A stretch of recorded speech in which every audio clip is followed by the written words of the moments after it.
Wednesday, everybody. I am your fill-in host, Christina Long, on the desk in place of Matt Jones, who is already headed up to Omaha to get going with our College World Series coverage. I'll be joining him later in the week. We're excited to have all kinds of stories on WholeHogSports.com. Today on the podcast, we will be joined by Koki Riley, who joined me on Zoom yesterday to talk about the matchup with LSU. He covers the Tigers for The Advocate, and he covered their national championship run in 2023 and will be up in Omaha as well. So talking about the LSU perspective on Saturday night's game with Koki Riley. And also Anthony Kristensen will join us on the desk in studio to talk about his way too early men's basketball top 25. He's our resident AP voter, so he's already thinking ahead and being very thorough with his thoughts on the men's basketball season. So we will get to all of that, starting with our interview with Koki Riley after a word from Kendall King. Kendall King, we're proud of over 4 decades of design. We're continuing the legacy of great creative design by combining our brands of Kendall King, Soapbox, and Shopcart. Together, these brands represent a new focus in marketing design, with individual attention to specific areas. Through our design expertise supported by a team of talented professionals, we showcase our best.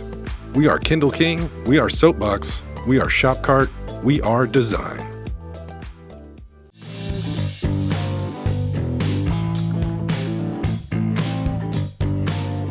I am joined now by Koki Riley, who covers LSU baseball and football for The Advocate. He's headed to Omaha to cover the Tigers at the College World Series, and I'm looking forward to seeing him there. I've known Koki for a few years now since he's been on the LSU beat. Koki, thank you so much for joining us. Thanks for having me on. So you covered their national championship run in 2023. Just how, from the LSU side of things, what's kind of the mood going into this, not only this game, but this College World Series as a whole? And is it comparable at all to kind of what 2023 was like?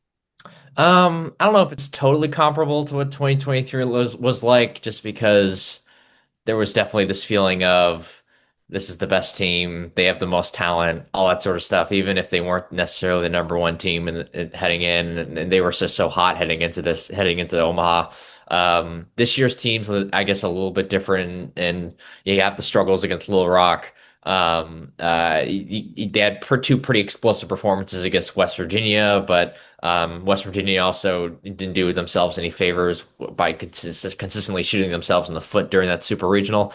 But yeah, overall, I think this game, I think a lot of LSU fans at least think that, and even probably Jay Johnson as well, because Jay Johnson has said multiple times that Arkansas is the most talented team in the country. He said that a couple times already.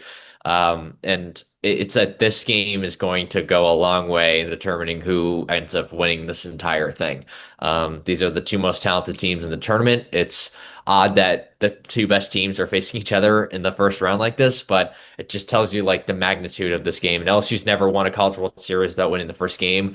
So, it's just hard to win 4 games in 5 days. And just have no wiggle room like that. So whoever wins this game, I think is probably going to be the national champion, and that's a very dramatic thing to say for the first game of the College World Series. But I think when you look at the rest of the field, it's hard to make that any other sort of argument. Yeah, the way this tournament shook out has been so interesting and not what anybody expected with just who has ended up here. You've got a representative from every conference, basically all the major conferences, plus a couple others. Which is really interesting. And are you, the conversation about them facing each other in the first round and how you've got the two best teams in the tournament in the first round, are you team reseed or not? I personally don't know my instinct is no, because I like, a Murray State, like having a shot, and so I like that, but I also understand, especially for teams like Arkansas and teams like LSU, a reseed would benefit. But are you on team reseed there? I don't think I'm on Team Reseed, and we talked about this on our podcast a little bit earlier today, but I don't think like LSU fans in particular, at least, can really complain about the sort of draw they got. They got the lowest 4 seed in the tournament. They got the lowest 3 seed in the tournament, at least in terms of RPI, and then they faced a DBU team that was really, that just didn't play well at all when they faced them in the regional, and in the super regional, they got a 2 seed. So you can't, I think if you're an LSU fan, like, yes, it's a tough draw to be able to have Arkansas as that first team, but you can't really complain because they probably got one of the easiest paths out of all the teams that have gone to Omaha here. But anyway, as in terms of like, should they reseed the tournament?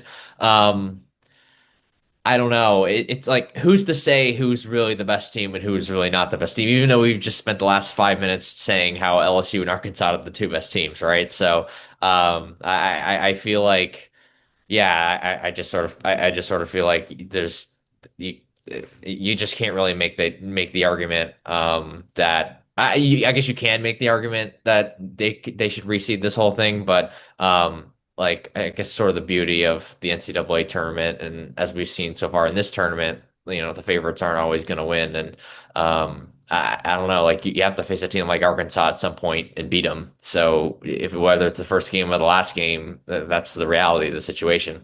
So I guess maybe from an entertainment standpoint, you could definitely make the I think you'd make that argument, but in terms of like what's fair and what's not, I don't know. It's hard. It's hard to reseed because of that.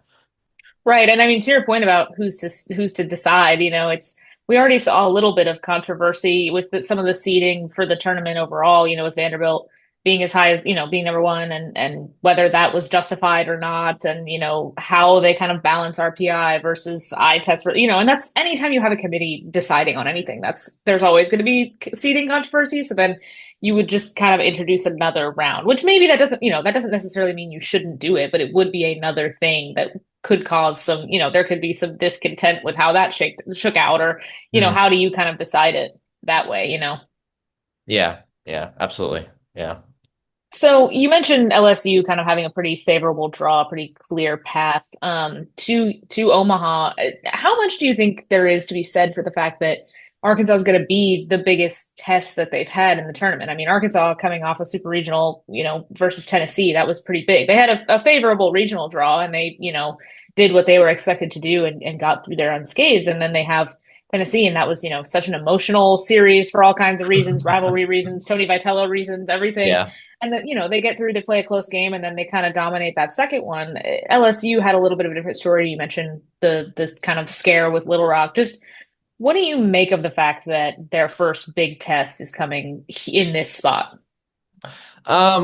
I find it interesting because these two teams did play in the regular season, so at least we have that like direct sample about a month ago. And I think LSU's pitching matches up pretty well against Arkansas in terms of the strikeout stuff, and they can get the Aloys to swing and miss at pitches quite a bit. And you saw that a lot when those two teams played at the box, but again, it was at the box. This is going to be in a different setting. It's going to be more of a pitcher friendly setting, which might also help LSU here because Arkansas has the better offense. But really, like my question for LSU, at least in this matchup, is like, can they get to 5 runs? Um, LSU this season has notoriously been amazing when they score at least 5 runs in a game. They only have 2 losses this season when they've scored at least 5 runs. And that a lot of that's because of their pitching. And when their offense is rolling at all, they pretty much always win. And I that combined with it's the fact that it's just gonna be tough to score runs, combined with the fact that they're not very good against left-handed pitching, and Zach Root is obviously one of the better left-handed pitchers in the country. It's going to be a massive challenge for that offense, and if you're an LSU fan, that's the part of this that you're probably worried about the most. And as you said, like this is easily their biggest challenge in the NCAA tournament. The familiarity of it kind of makes it, maybe a little bit less intimidating. The fact that you already beat them twice, including that 13-3 game that was only went 7 innings. But yeah, I'd say overall, it's definitely going to come down to whether LSU can hit the ball here. Because as we've seen, they can lose to anyone when they're not when they're not totally on. So it's going to be a big challenge for them. Yeah, my Matt Jones, who's our usual podcast host, he pointed out to me on one of our shows, I think last week, that Zach Root has kind of had a pattern this season where he'll put together back-to-back really good outings, and then he hasn't been able to add a third. So he kind of gets two, and then he kind of goes back and he'll have like a 4 inning start. And, he had a really good start in the regional against Creighton, throws 6 shutout innings. Then he has another good start in the super regional, throws 7 with, I think, 1 earned run. You touched on this a little bit, but are you expecting this to be kind of a similarly sort of low scoring game to that first regular season game that they played when these two guys were on the mounds? Yeah, especially when you put in the Omaha factor where the wind's probably going to be blowing in from center field and nothing's going to go out and it's going to be, home runs are going to turn into routine fly balls and you hear about it and then you show up there and you see the ball just die in the outfield from our press box seat. And it's yeah, it's just going to tamp down the scores of these games, even almost no matter who's on the mound. And I think that helped LSU out a lot in 2023 when they had a bunch of fly ball pitchers who lived in the upper half of the zone and like they could really sort of play into that against Wake Forest. And now this time around they don't have as many like high ball pitchers, but at the same time, like they're probably a better defensive team than they were in 23 even. And I feel like they have more pitching depth than that 23 team did, where you were just kind of stringing together Nate Ackenhausen and Riley Cooper and Griffin Herring together and trying to win 3 games in 3 days. This team has more options. They're more volatile options when it comes to strikes. They throw a lot of balls. The team walks a lot of people, but they got really good stuff. Multiple guys out of the bullpen who can throw 100 and just a lot of talent. And when those guys throw strikes, they're very, very hard, tough to stop. Like they didn't use any of their top 4 pitchers against Ole Miss in the SEC tournament. And they held them to 2 runs. But when they're not throwing strikes, it's really, really ugly stuff it's 10 runs against Little Rock. 10 runs and 11 walks against Little Rock. So I think it's going to come down to that maybe later on in the tournament if these two teams face each other again. But for this first matchup, yeah, I think it's going to be low scoring. A lot of it has to do with the park. A lot of it has to do with the fact that these two teams have very talented pitching staffs. And I don't know, like whoever gets the 5 runs is probably going to win the game, I'd say. Yeah, I think you're right. That's kind of my expectation too. And I'm interested to see how Arkansas's offense is kind of affected by the way the field is. And they're used to it, they've been there, whatever. But this is not necessarily, I wouldn't say this is an Arkansas team that like lives and dies by the home run. They've had that in years past where they felt that they relied too much on home runs. But obviously they haven't hurt them and they hit a lot of home runs. And so, how much they're going to be able to adjust to a park like this and to a situation where those are just going to be harder to come by. I'm interested how they actually kind of adjust to that. And it's something they've had to do in years past. They're not new to it, but just with this particular lineup and how much power they have. And against LSU, I mean, you mentioned your point about the Alloys and what LSU's pitching staff was able to do against them in some of those games. And so I think how Arkansas's lineup adjusts is going to be really big. And, you mentioned the Alloy thing. Is there anything else you feel like other lessons from that regular season series that you think LSU or Arkansas on the flip side can kind of take from what they saw from each other in that regular season series? Because it wasn't all that long ago. Yeah, and I think LSU could force a lot of swing and miss, force a lot of whiffs, and that's you kind of saw that in that regular season series between the two teams. When Anthony Ianson and Cade Anderson were on, they were getting swings and misses, and against it's their top guys as well, Vahiva especially.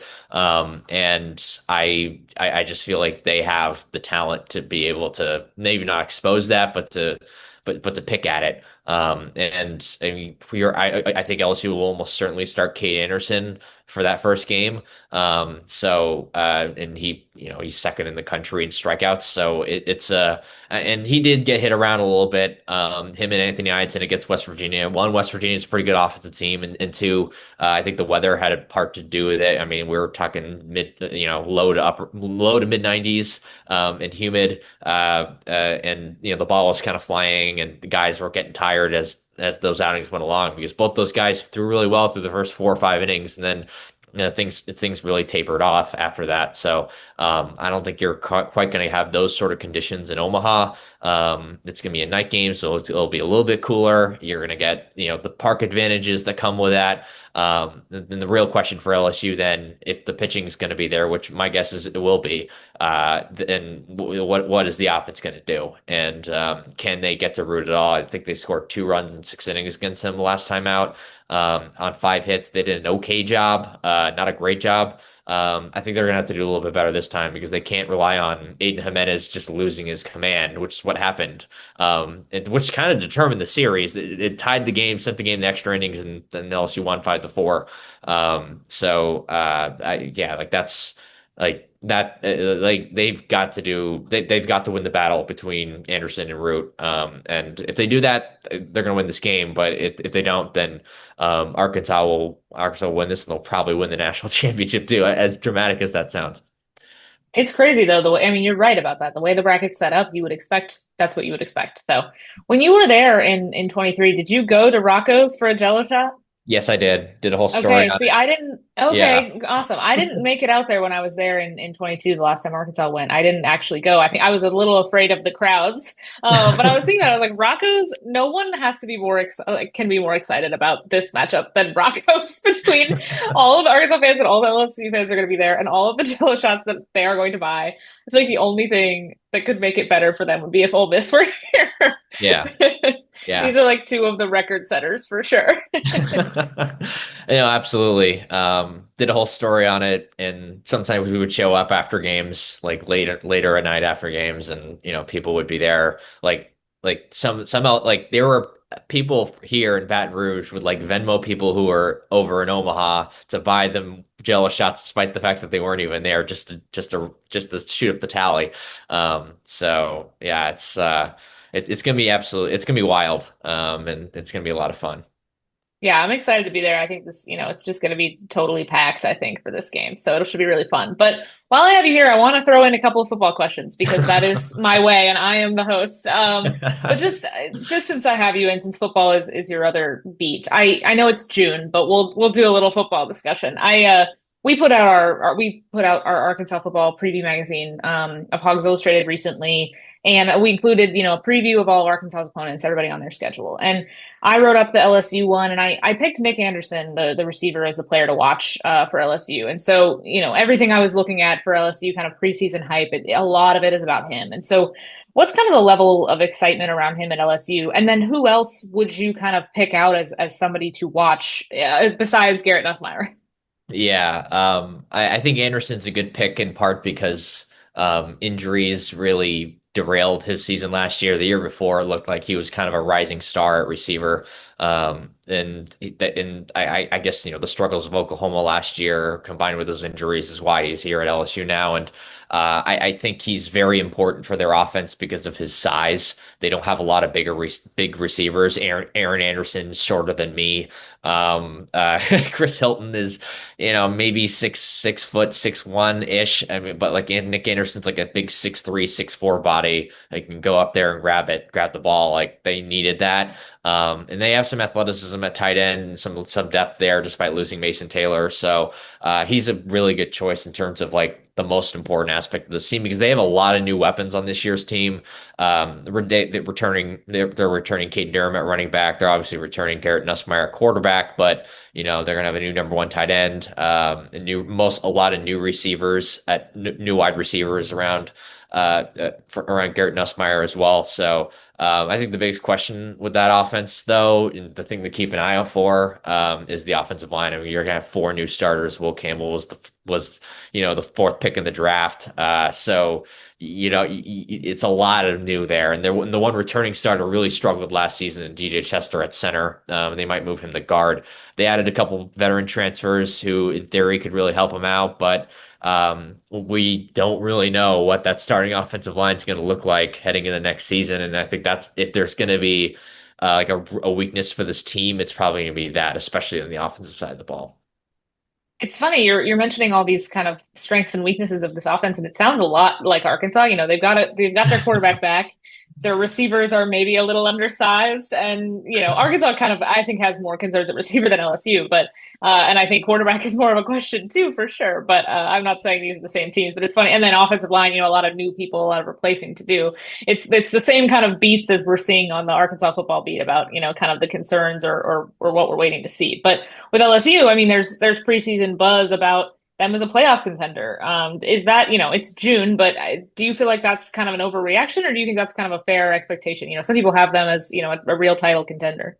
Yeah, I mean, if they don't, I'll say this, like if they don't get there, I think, people are going to get really, really angry and upset, and that's definitely going to be the expectation heading into the year. And it should be when you have a quarterback who is probably going to be a first round pick, a returning starting quarterback who's probably going to be a first round pick.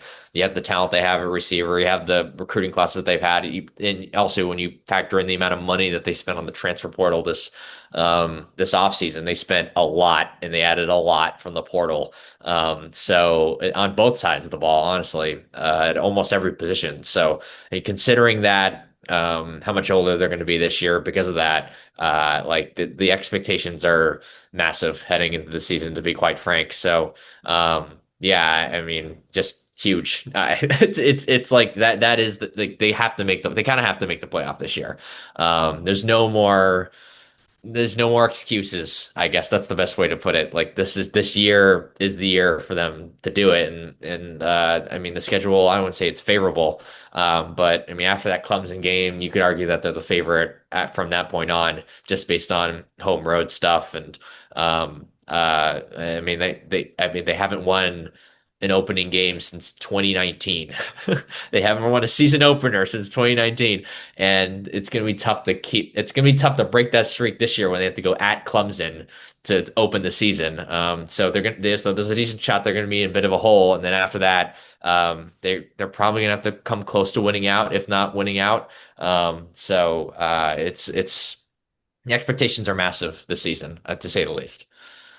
Yeah, the opener thing is crazy, and then yeah, for them to keep having these tough games, I mean that's going to be the one to watch in week one for sure. But Koki, thank you so much for joining us. Talk a little baseball, a little football. I'm so excited about this game on Saturday night, and I will see you out there. Yeah, I'll see you out there. Thanks for having me on. Thanks again to Koki Riley from The Advocate for joining us via Zoom to talk about LSU baseball versus Arkansas. Coming up, we will talk to Anthony Kristensen in the studio up next about a little men's basketball. But first, I want to tell you about our friends at Bentonville Glass. They've been serving their community since 1971, and they are committed, professional, and versatile. If you're looking for a quality leader in Northwest Arkansas, and if you're looking for skilled craftsmanship, you can choose Bentonville Glass for all of your glass market needs with the highest quality products. You can visit them at 507 South Main in Bentonville or at bentonvilleglass.com. At Kindle King, we're proud of over 4 decades of design. We're continuing the legacy of great creative design by combining our brands of Kindle King, Soapbox, and Shopcart. Together, these brands represent a new focus in marketing design, with individual attention to specific areas. Through our design expertise supported by a team of talented professionals, we showcase our best. We are Kindle King, we are Soapbox, we are Shopcart, we are design.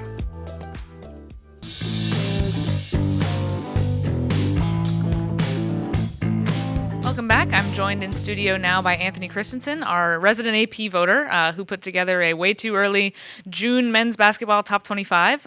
He's very thorough. We'll get to his methodology where he can explain how much work he puts into this. But before we go into basketball talk, I wanted to mention that track and field is competing at the NCAA Outdoor Championships. It starts today, Wednesday, and goes through Saturday. So the men are Wednesday and Friday, and the women are Thursday and Saturday. And I really think the men's team has a shot at an NCAA title. It seems like they always do. I think they're set up really well this year with 15 entries. We're going to have coverage of every day of the meet on wholehogsports.com. So we will be watching that. It'll be between me and Anthony. We'll have all of the coverage that you need of track and field.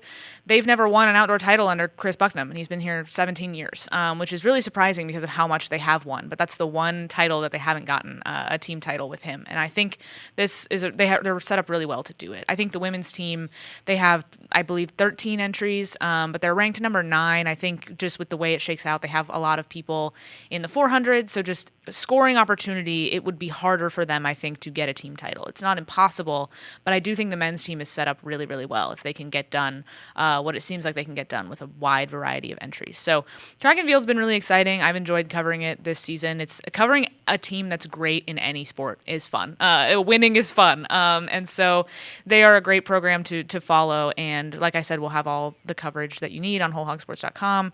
And I believe that'll also go in the newspaper as well. So we'll be keeping up with track and field, but we want to do some June basketball talk with Anthony. June basketball. Yeah, I was he texted us behind the curtain. He texted us and said, "Be warned, I have a behemoth, way too early top 25 coming," and it is. It's about 2,500 words. But It is, yeah. So I want to talk about your methodology first because Okay. so last season was your first as an AP voter, and you are very thorough in your real AP vote too because you do. So explain. You do a top 25 and then a next 25. Yes, I do a full top 50 just to make sure I'm not just honing in on a specific group of teams or anything like that. So it kind of forces me to pay attention to everything else that's going on as opposed to just, here's these 6 teams in the SEC who are doing good or doing well, I should say.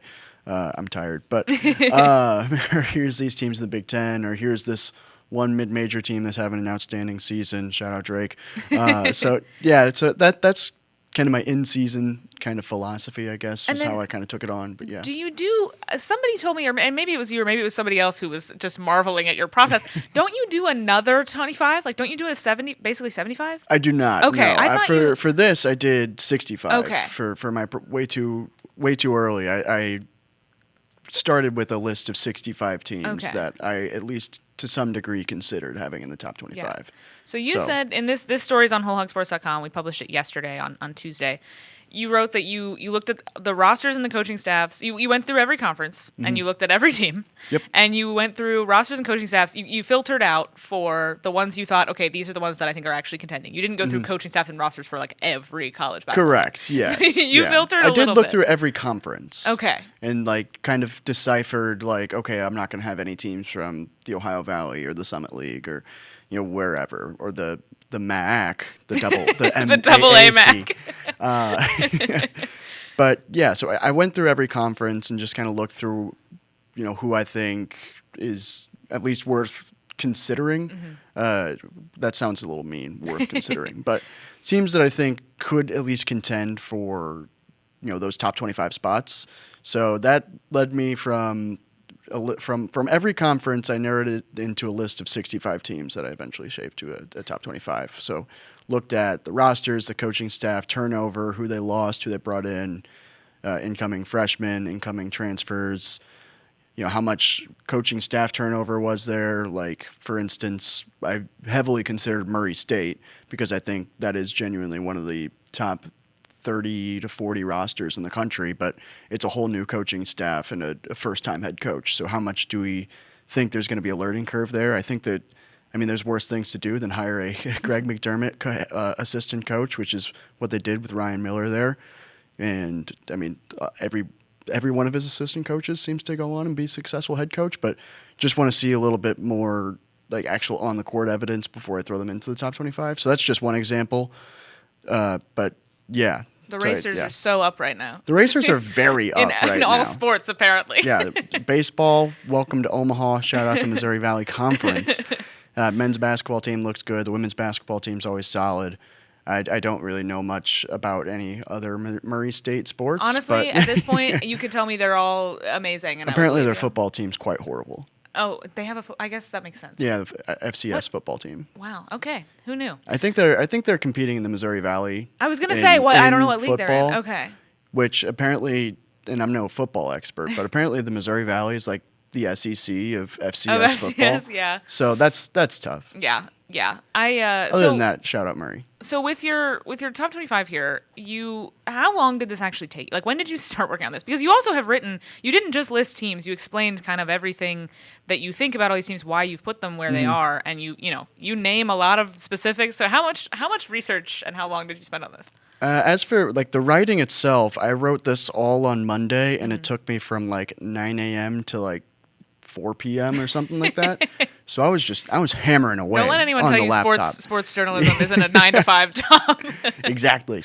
But as for the research, I mean, it's really just kind of been all off season. I didn't want to do this before the transfer portal closed, because there's just so much movement and a lot of things can change. Yeah. Which no disrespect to anybody else, but anytime I see a top 25 while the portal's still open and people are still uncommitted and everything like that, I just kind of like don't really. It's not give really it the time worth of day. looking at because you just don't know. They could get a game-changing player in the portal, or they could lose somebody that's game-changing. You just don't know. And then I also wanted to wait until after the draft, the NBA draft deadline, to see who withdrew and who came back and who stayed in and all of that stuff. So I've been following along with all of that and kind of seeing where all these different players wound up. and everything along those lines. Like, I mean, on the, I don't remember if it was the exact draft deadline day or when it was, but Houston got Milos Uzan back and then lost Pop Isaacs in the same day. So I mean, that just kind of shows just how much and how quickly things can change. So really, it's been all off season. Yeah, yeah. But yeah, and then I kind of I made a rough draft a few weeks ago that I didn't like write anything for. I just kind of listed out 25 teams from. I think at that point it was like a 70 team list. Yeah. And then now I shaved that down to 65. Yeah. And then have an updated top 25. So that's to put it lightly. I've been working on this, I guess, since April. Yeah. if we want to be, Yeah. I guess, taking all encompassing. Yeah. But if we're talking about just this version, I guess it would be since the draft deadline. So you've got Arkansas at 11. Yes. You've already had at least one person get mad at you for not having them in the top I don't know. 10. I don't know. I don't know that they were mad. I was just kind of like, okay, They it's noted. right. It's right there. They Yeah, noted. I did have it noted, and that's fun. I did consider. I think I considered like putting like the ranges of where I considered teams on here. I think, and obviously I didn't. But I think the highest I considered having Arkansas was 7. Okay. The lowest was like 14. Okay. So kind of landed right in that middle ground. I think Arkansas has got a very good roster. I think the continuity is really good. Obviously, they return a solid core of Billy Richmond, Carter Knox, DJ Wagner, and Trevin Brazil. You get those guys back, and that's a really solid core, especially with how much those guys kind of progressed throughout the season. I mean, you look specifically at Trevin Brazil and how much he kind of was a huge reason why they got in the tournament to begin with. And then Carter Knox, his growth as a shooter, and Billy Richmond, just kind of how those guys progressed. And DJ Wagner, when he really got settled in as the primary ball handler when Boogie Fland went down, I think you really started to see the team kind of mold into what it should have been the whole season, frankly. Not to say that sounds mean, but but yeah, it's just the way the team should have been, and I think we did see that kind of vision, I guess is the right word, kind of when it was getting into the NCAA tournament. So there was that, and then you look at, the incoming class, obviously Malik Ewan and Nick Pringle, those guys are going to be big-time rebounders, which is something it's a big-time need that they went in and addressed. And then you got Darius Acuff and Malik Thomas, Isaiah Sealy, Kareem Rattel, all those guys coming in as freshmen. So I think the roster is absolutely worth considering in that kind of range that I mentioned earlier. And then you get to, okay, what are the concerns? I think shooting is a concern because I think you're looking at Carter Knox kind of continuing that growth he had last season, which I think I think that's very possible and likely even, which he got some good feedback from the NBA draft, having returned from there. So I think that's that. Is there going to be another option? I know Malik Thomas is a really good shooter, but how much is that going to translate in year one? I mean, he's a 5-star freshman for a reason, so you'd expect him to hit the ground running, at least in that regard. So I think that is probably the biggest concern. And then you kind of get into the concern of, okay, where's the depth, which is kind of a concern last year. But in the end, once their rotation kind of shrunk a little bit, like they got better. Right. So maybe it's not as big of a concern, but I think that's the overview of what I thought with Arkansas. And hey, anybody who thinks that's too low, they're your second highest ranked SEC team. They are my second highest ranked. And they're SEC ahead of team. Kentucky. So yes. people should be satisfied with that. To be frank, I did consider Kentucky in that same like 7 to 14 roll, 7 to 14 range. So I think my main concern with Kentucky is kind of the roster continuity. They lost a lot of graduating seniors, lost a lot of not a lot of transfers, but I mean you lose a guy like Kurt Kriisa, you lose guys like that. But I mean you look at the transfer haul that's kind of coming in for Kentucky. I mean, Jaden Quaintance, Jalen Lowe, Denzel Aberdeen just won a national title at Florida.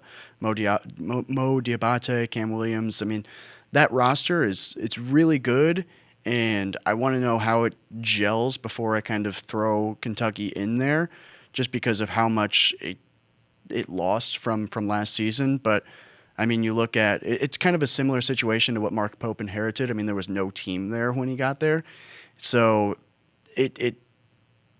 I would expect it to be another good team for sure. It's a similar position, and their team on paper is probably as good, if not better, than it was last year. So I'm excited to see what Kentucky does. We've got a confirmed Arkansas opponent up at number 2 on your Yes. way too early at Houston. So we found out the other day Arkansas will be playing them in Brooklyn, which is pretty exciting. I'm hoping to make it up there for that. I think that'll be really. I like that they're doing this New York thing just because it gives us a trip to New York, which is pretty exciting. Oh, yeah. And Arkansas fans traveled really well for that last year, which I think is part of why they wanted to do it. Yeah, John Calipari was taken aback by how many Arkansas fans were there. They'll at go MSG. anywhere. Yeah, no, and it was very fun. I mean, I love New York City. I got to stay with a friend of mine, which was a lot of fun.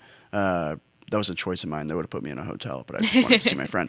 But I mean, you look at this Kentucky or Houston roster. Excuse me. I mean, the returning of Milos Uzan, Emmanuel Sharp, Joseph Tugler might be one of the best defenders in the country coming into the season. And then, I mean, Sam Houston State transfer Khalifa Sacco. He's big.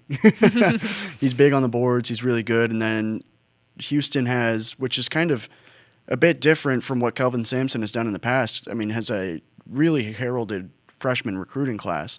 I mean, you look at the guys they've got coming in. Chris Senack, if I'm pronouncing his name correctly, I apologize if I'm not. He's his highest rated freshman signee ever. And you got Isaiah Harwell and Kingston Fleming's coming in as well. I mean, it's a really good team that didn't lose a ton. I mean, they did lose L.J. Cryer, who was an All-American to graduation, and a couple of other guys. But I mean, this Houston roster is outstanding, and I do think Kelvin Sampson is up there with the best coaches in the country. One thing I like about AP rankings, the official, the real ones, is when you can go on College Poll Tracker and you can see. I like that they include the extreme picks. So I wanted to ask you, based on what you've seen, are there any of these that you feel like would be graded extreme picks? San Diego State. Okay, and you have them. Where do you 16. have them? 16. Okay, 16. Is that too high or too low? I don't know. I'm much higher than the consensus on San Diego State. I mean, you look at what they've got coming back from last season. Let me get down to where I've got them, just so I don't miss anything. I mean, Magoon Gwath's coming back. Magoon Gwath is a fantastic name. Yeah, Magoon Gwath is coming back. Miles Byrd is coming back. I think Brian Dutcher is one of the best coaches in the country, has San Diego State operating pretty much as a high major in the best mid-major league. Don't get me wrong. The Mountain West is outstanding in men's basketball. But then last season, San Diego State its biggest struggle was that it didn't really have a true point guard, and it went and got it. Sean Newman from Louisiana Tech, who was one of the best point guards available in the portal. So I think this team is going to be really, really good. Brian Dutcher teams are always really good defensively. Just don't look at last season's NCAA tournament game. But no, I think when you look at the roster continuity and how they addressed the needs, I think San Diego State is looking a lot better than I think people are giving them credit for. Yeah. I also like that you College Poll Tracker gets a mention in here when you mentioned that it apparently says that you are biased, I'm biased against Oregon. And only Oregon. I'm not biased for any teams. Good. I'm not biased against any other team but Oregon, and I don't understand why. Are you just Oregon's biggest hater? No, I love Dana Altman. I don't. I guess does that and I don't know a lot about how College Poll Tracker works, but I'm guessing does that just mean you tend to put them lower than most people put them? Yes. So that is that. I disagree. I don't think I'm biased against Oregon. I like Oregon. I don't feel a disdain for Oregon in my heart.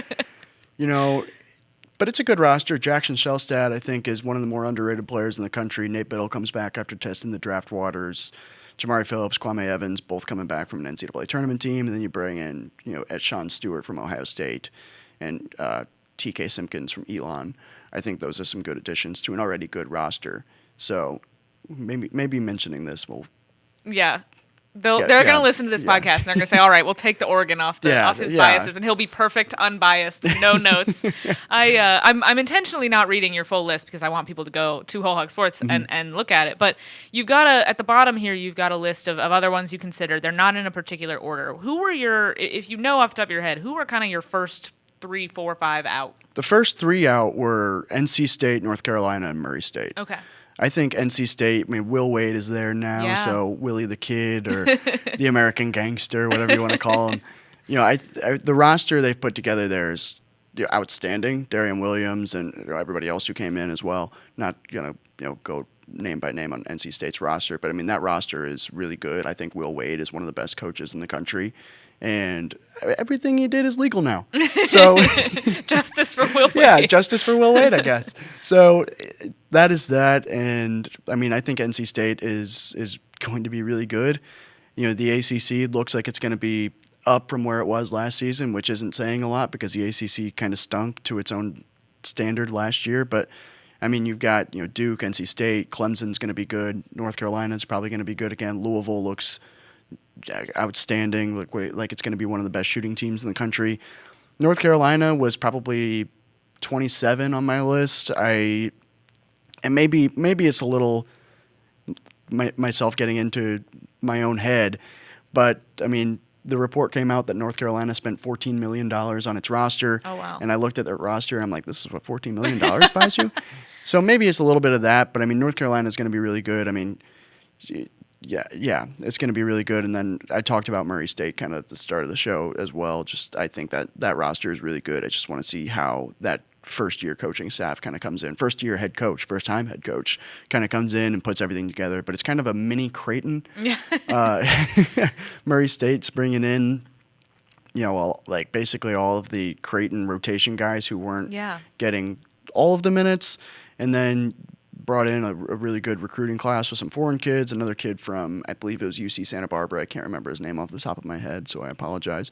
But I think that Murray State team is really good, probably the bettor's favorite to take the Missouri Valley this year. Not the only Missouri Valley team I consider. How many people are betting on Missouri Valley basketball? From covering, honestly, probably too many. I was going to say, from my experience covering the Missouri Probably Valley and concerning seeing level. my DMs at the Missouri Valley tournament, Oh my it's gosh. a lot. So I considered Murray State, not Missouri State. I think that team's going to stink. Murray State. I considered Illinois State. Those are the only two Valley schools I considered. Illinois State has an outstanding roster coming back, which is really rare for a good mid-major team coming off the CBI title. I think it's 3 years in a row the CBI champion has made the NCAA tournament. So Illinois State got that going for them. And a really good roster kind of coming back. Obviously, you got Chase Walker coming back, Johnny Kinzinger coming back, guys like that. So not to get too far into the weeds of the Missouri Valley, but yeah. So you mentioned you feel like the ACC is going to be a little bit back this year. As far as the SEC, I mean, one thing that when I was at spring meetings in Destin a couple weeks ago, a lot of people were asking the basketball coaches about, nobody's expecting them to get the same record number of Shouldn't teams have got that many teams in to begin with. and Texas had no business being in the NCAA tournament. Uh-oh, don't give them a soapbox, folks. I think so. Nobody is expecting the record number, but a lot of people were asking the coaches there, do you expect that the SEC is the level of success they have started, they have reached, is that sustainable? And I'm wondering from your perspective what you think. Do you feel like the SEC, is this going to be another good year? Again, knowing they're not going to get that many, you can't expect them to get that many teams in the tournament again. Yeah. I think there's going to be a lot of good SEC teams as kind of you should expect. Like I don't remember how many I have in there, to be fully honest with you. Let's count them. You got at least 3, 4, 5, let's see, 1, 2, 6. 3. I've got 6. Okay, so 6, which is I'm imagining probably the most of any conference. Maybe the Big Ten has more, Big 12 maybe, I don't know. But I do expect the SEC to be good again. I'm not sure that I expect it to be quite as good because, I mean, you look at, the players who graduated, just looking at Arkansas. I mean, John L. Davis is gone. Jonas Adu is gone. Those are 2 big-time contributors to a Sweet 16 team. You look at, Texas, this whole roster is gone. With the exception of Tremont Mark, who still has college eligibility. I always liked Tremont Mark. He's a good player. I came here like halfway through the first season, so I didn't get to really get to know him all that well. But he's a fun player to watch and always hits buzzer beaters against Texas A&M, so that's interesting. Texas A&M, another team, lost its entire roster and has a new coaching staff, but I really like what Bucky McMillan's brought in. I think that's going to be a good team. Missouri is kind of a bit of a question mark. I mean, you bring back Mark Mitchell, but you lose Tamar Bates, you lose Caleb Grill, So that's kind of a question mark. There's a lot of question marks in the SEC. I think that's the depth of the league is kind of where I'm looking at. Like Oklahoma has a really good transfer class coming in, but we all kind of know Oklahoma's game. They play really well in the non-conference and then kind of spiral in conference play. And that's one of the teams I would have not had in the NCAA tournament last year if I were in charge, but I'm not. But they wouldn't put you in charge with your bias against Oregon. Of course not. How could they? But I would have had Oregon in, just for the record. Yeah. But I think it's going to be an interesting little case study just to see, what happens. I mean, Mississippi State has a lot of roster turnover. Ole Miss has some roster turnover as well, but it kind of returns a good core. So it's an interesting kind of case study. But yeah, I would expect them to get a lot of teams in the tournament again, but just how many, I'm not sure. I'd have to see the teams play. You could almost say it's way too early to know. Some would say that. Well, People Anthony, are saying. Thank you for joining us to talk a little bit about your top 25. You can see the full list on our website at wholehogsports.com. Anthony's working on a bunch of basketball stories, off-season stuff. The NBA draft's coming up, and he's working on some exciting things with that. And like I said, we'll have track coverage this weekend as they're out at the National Championship. And, of course, our coverage from Omaha. Matt's up there. I will be joining him later. We're really excited to see what's going to play out there. And so you can follow everything we're doing at wholehogsports.com. And we hope to see you on our podcast tomorrow.